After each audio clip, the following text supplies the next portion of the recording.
Alright, so cool thing about this is that you can detach the cable and just carry it around like this, which makes it very easy to judge distances, how good your signal strength is farther away, just holding it. So I'm going to put my camera right here, and I'm going to walk all the way to the backyard. Let me turn on sound, and I'll see you there.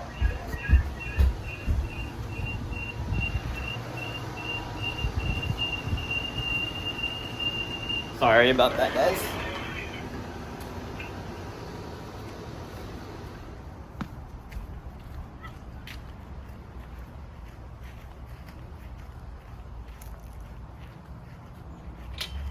Oh, you're following me? Alright, alright. Give me my phone. Just turn off the sound. Right here I want to test the pan tilt zoom. How fast is it? Okay, very fast. It's 74 kilobits per second. Bytes. Let's take a look at our chickens. If you're interested, go check out our videos on our chickens and our chicken coop. Looks like they're doing pretty well. Wow. And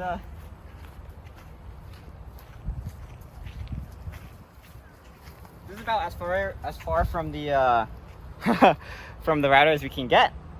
I'm not sure if that's a testament to how good the router is or how good the camera is, but you can see that there's still a bit of lag. But you still can get some data transfer. Let's try the PTZ. Oh, it's very delayed, very far away, but you gotta give it credit. It worked well at the chickens. Okay. Wait, so, wow, that was snappy. The video feed might not be snappy, but the PTZ definitely is. Okay, and what about sound transfer? Hello. Hello. Hello. Okay, very responsive.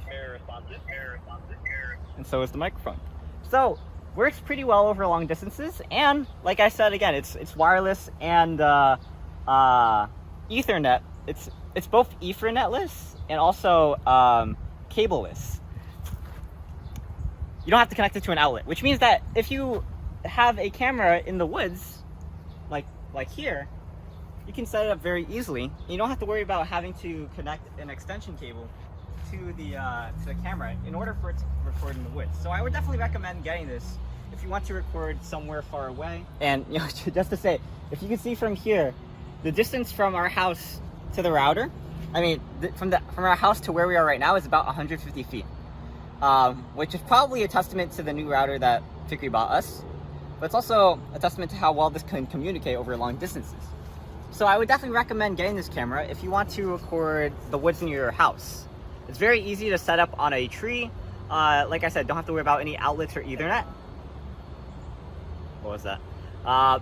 And it's very versatile. So, in my book, it's 5 stars. But, let's walk back. What remains to be seen is how it works in the long term. And we're probably going to be doing multiple videos on this, like I've been doing with my high CU cameras. Which maybe then we can talk about the reflection, about how our experiences with the camera have been. But so far, very sturdy camera, very easy to set up, and has all the features I could ask for. The fact that you can use hey Bella, the fact that it connects to a solar panel, and also it doesn't even need to be connected to a solar panel for it to just be like this, is already a huge win to me. Even if it had to be connected, never mind, if it had to be connected through Ethernet, I guess that would defeat the point. But the fact that this camera by itself can run, and you can connect it to your phone, is awesome.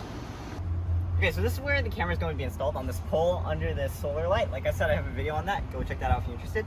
And we're going to replace that camera with this one. This is a high CU camera.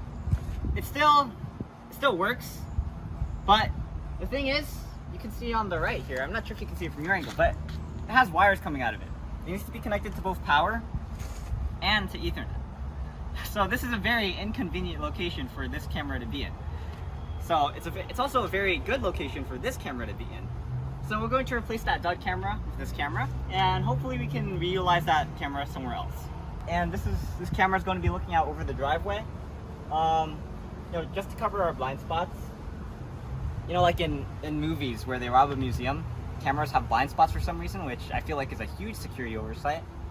It's not like we have like $1 million home. Definitely not even close. But I guess we just like technology and testing out these cameras so that other people can use them. So we're gonna have like a whole army of security cameras, and we'll see how it goes with this camera. But I have very high hopes for this.